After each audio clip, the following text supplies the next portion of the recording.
It is 28 minutes past 9 on Wednesday, the 3rd of June. It's June already. This is the first one of these market broadcasts I've actually done since the beginning of June.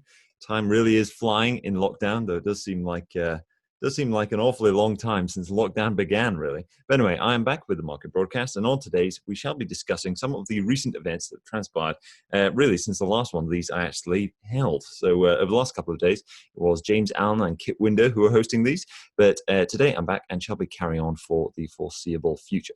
Anyway, today I'm joined by Nickolai Hubble. Nickolai, tell me, what exactly have I been missing over the last couple of days?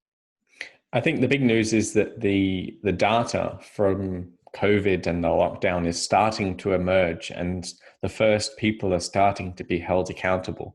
We've had apologies from top politicians. We've had a lot of criticism based on actual real data and real analysis, as opposed to the models and the forecasts and predictions. And I think the reckoning is coming, whichever way that reckoning is going to flow. And I think it's going to cause quite a bit of consternation and anger in terms of what the lockdown has done to the economy, and in much the same way, the economic data started to flow out from the lockdown. So we've had the justification and the consequences of the pandemic and of the lockdown emerging, and I think that's going to be the dominant theme for the next few months, if not weeks.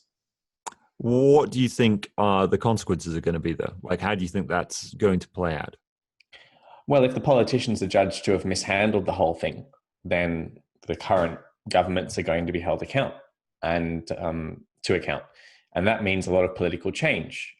So in the UK, that puts Boris Johnson at risk. In the US, you've got the presidential election this year. So there could be a lot of change coming in politics, and that is going to matter because politics is going to be dominant in the economy for the next few years as well. You've got debt problems, sovereign debt problems, bailouts for all sorts of different companies that require those bailouts because of the lockdowns. You've got huge potentials for political scandals, and just vast controversy that is very emotionally charged because people have died. They've died from the pandemic, of course, but they've also died because of the lockdown, the consequences of the lockdown. So this is just a huge amount of kindling is out there, and the sparks are starting to fly. Yeah, the social unrest we've seen in the US over the last few days and over the last week really seems to be quite. It's incredible just how fast it's spread. So I think it's 350 cities in the US have now seen some form of protest, some kind of organized protest. And it does beg the question just how this is going to be used by political actors who are trying to further their own agendas. How do you think, what do you think this really reveals about the sort of the climate we're in now? Because to me, it feels like it's another example of where Hong Kong has acted as a forward indicator for the developed world. So the degree of wealth inequality there is, we're on that same trajectory, but they're much ahead of us. So the sort of rioting and things like that are occurring at a later stage for other developed economies. Now, I feel what's going on in the US, while of course it was triggered, it was sparked by the death of George Floyd. It feels to me like this is it's just revealing these deep issues, and one of those is wealth inequality. Yeah, I struggle to figure this out. On the one hand, you and I are both very young, which means I think we lack a lot of historical context in analyzing these things. On the other hand, we would both argue that we're quite good at looking through history when we analyze investment markets and financial markets and social trends. I'd say we're both quite good at that, and that's what we do at the Fleet Street Letter Monthly Alert to a great extent. And what bothers me about, with those two caveats in mind, what bothers me about this sparking of riots in so many different places around the world is that they all seem to have nominally different reasons. So in Hong Kong, you've got the China issue, you've got climate change, you've got Brexit, and the Remain protests, you've got this issue of Black Lives Matter in the US. Now, none of these issues are particularly new, but they keep on leading to substantial protests, which I think from keeping again in mind that I've got a lack of historical context, they're massive protests, they're massive outpourings of people who are unhappy. So the question is whether there is something else underlying all of this, whether there's a reason why protests are so large and so common for so many different reasons. And perhaps that underlying issue, which you and I would suspect, is things like inequality, and the economic situation, and we all have different reasons for why there's inequality, for example, and how that's perceived and how it should be perceived if it was correct. But I mean, what bothers me about the narrative of inequality being behind all of this is that I don't believe that's correct. I don't believe inequality has grown substantially. I think the data shows that it hasn't. If you adjust for things like the change in households, if you adjust for things like the fact that people who are on higher incomes tend to marry people who are on higher incomes, and that doubles the inequality shift. If you adjust, that's changed from the time when there was a single income household. If you adjust for things like, basically the data just suggests that the inequality that people perceive to be happening is more revealing of the way society has changed than actual income and wealth levels. Another example of it is that the amount of change between income quintiles is very high. So someone who's earning a ridiculous amount of money one year might be in the bottom quintile of income the next. So over longer periods of time than 1 year, inequality actually isn't growing, because people are just shifting around the income quintiles more. So my point being that inequality, I don't think, is the hidden cause behind all of this. I think there are lots of other potential ones, but none of them really strike me as being all-encompassing enough to justify this huge amount of protesting for all of the different various issues. Potentially, it's just the fact that we have enough leisure and job security and the ability to protest and the information to protest from social media largely. That's what you and I wrote about in the past, how social media has this ability to spread information in a way that leads to protests incredibly well. But I'm not so sure that there is an underlying cause that is pushing all these people to protest for all these different reasons. And perhaps the fact that they're doing it for different reasons is the signal that there is no one reason or cause behind it all. When you talk about the change in households as being, there's not been an increase in wealth inequality, but it is simply the structure of households that have changed. Are you referring to how many children people are choosing to have, whether or not they're choosing to get married? The best way to understand this is to look at marriage as your the factor that divides the groups. So single parent households are a lot more common than before. And that creates a group of people who are on very low incomes. And it creates a group of people who are on high incomes without the cost of living to go with it. And it's divided what used to be a married one family household into two separate households.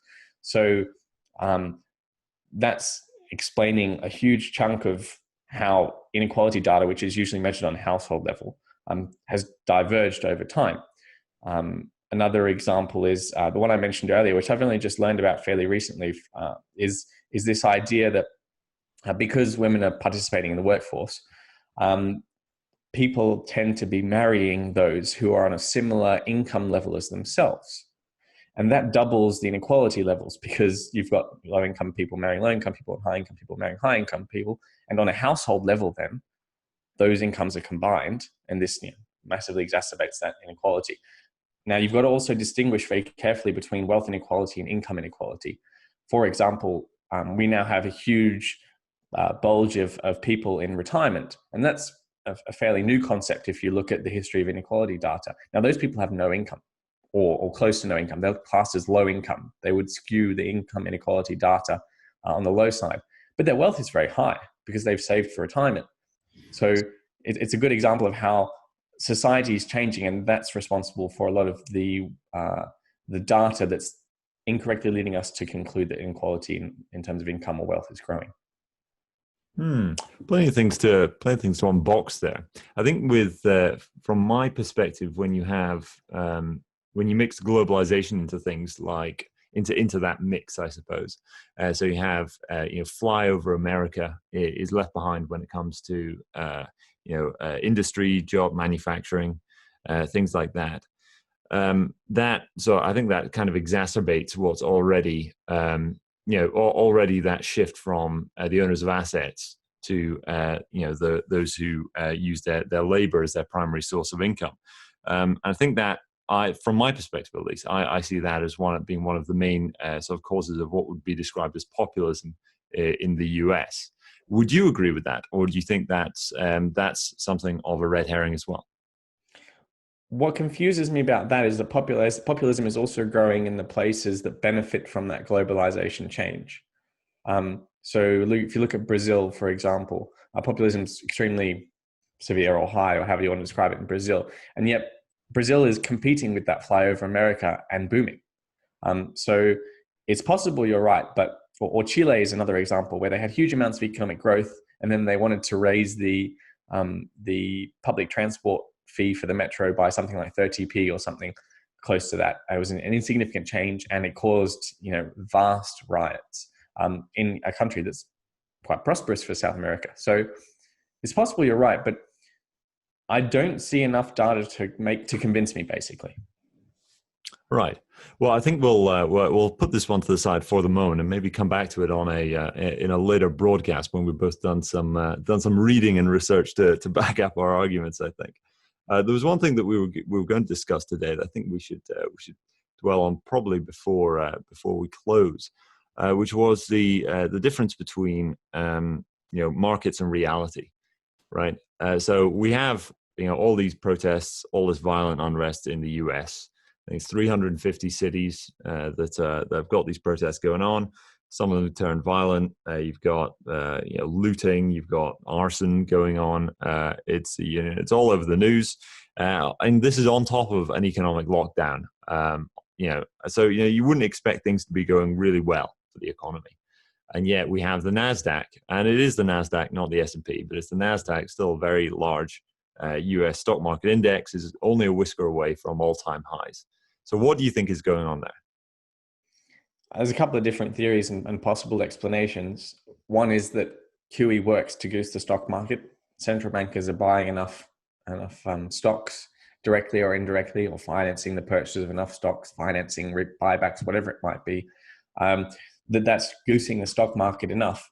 The strange thing about that is that the Federal Reserve and the government shouldn't be goosing the stock market. They should be goosing the economy, the Main Street, not Wall Street. So if that connection to the Main Street and the real economy is lost, and the government and the Federal Reserve is seen as primarily just goosing the stock market, that's a really risky situation for the government and the Federal Reserve to be in, for them to lose their legitimacy. And they seem very oblivious about that situation. We had the chairman of the Federal Reserve, Jerome Powell, say that the Federal Reserve's policies are, quote, absolutely not contributing to inequality, end quote. So he's sure that what he's doing isn't behind the anger in the US. So this is a bizarre situation that usually you'd attribute to a totalitarian government, where they just say, let them eat stocks, or instead of let them eat cake. Who cares about reality when the stock market's high? But I have noticed that President Trump has stopped quoting the stock market as a measure of success. He used to do that a lot, and he hasn't been pointing out about how much the stock market's been soaring in the US, especially compared to other countries. So I think he's picked up on the fact, at least, that the real world's mattering a lot more to ordinary voters these days. And he must be right on that. Yeah, quite. That is interesting. I've not noticed that quite so much with Trump not tweeting about whatever the Dow has done every single day. Do you think as you say, reality is mattering more to the voter, but clearly it doesn't seem to matter for the market. Do you think? Where do you think this actually goes from here? Because there were incredible headlines the other day, which were saying the markets were rallying on the prospect of the economy reopening during civil unrest. It was quite I forget the publication, but it was quite an incredible claim to make that was the reason why the market was going up. Do you think? Do you think the idea of an economic reopening is actually what is driving some of the market's rally, or do you think this is this is driven more by maybe passive investment flows, or as you say, the Federal Reserve just goosing the market? Yeah, I think there's a lot of possible explanations there too. One that I find particularly interesting, that has emerged over the last few days is that, I mean, to put it bluntly, this whole coronavirus lockdown thing has been a big mistake. That we didn't need to lock down the economy. That COVID-19 is not significantly more dangerous than the flu, or at least not significantly enough more dangerous to justify the lockdown. And if that consensus, which I believe is emerging now, is correct, then the lockdowns could be gone in a much faster way than the market was pricing in. That would suggest significantly less economic damage and significantly faster recovery, at least as far as the market's predicting, and that is behind a lot of the rally. I'm not sure whether that narrative is correct, but it's the most interesting one at the moment, I would say, given what's in the news. And it does make intuitive sense that if the lockdown policies, a lot of which are still in place, were a mistake, and if politicians are able to acknowledge that, then the economy really could get back to firing surprisingly quickly, at least compared to what you would expect under a continuation of lockdowns or second waves or whatever downside risk there might still be from coronavirus. Yeah, there have been some folks who are saying the second wave is going to be much more aggressive as a result of all of these protests, of course, because they're the perfect kind of breeding ground for the transmission of disease. It will be very interesting to see whether whether or not which way the wind blows, I suppose. I mean, I definitely get the impression around here in London, at least, that everybody's fed up of the lockdown. There are more and more people on the street pretty much every single day whenever I go out to buy groceries or anything, and just the behavior of people. If you're in a supermarket, it used to be that everyone was going to great lengths to avoid each other. In when you're passing each other in the aisle, and that now just nobody cares, and there's fewer and fewer people wearing masks. But of course, this is just my individual experience. I mean, is that what you think as well? Yeah, it's going to be acceptable to go and visit your mistress again soon.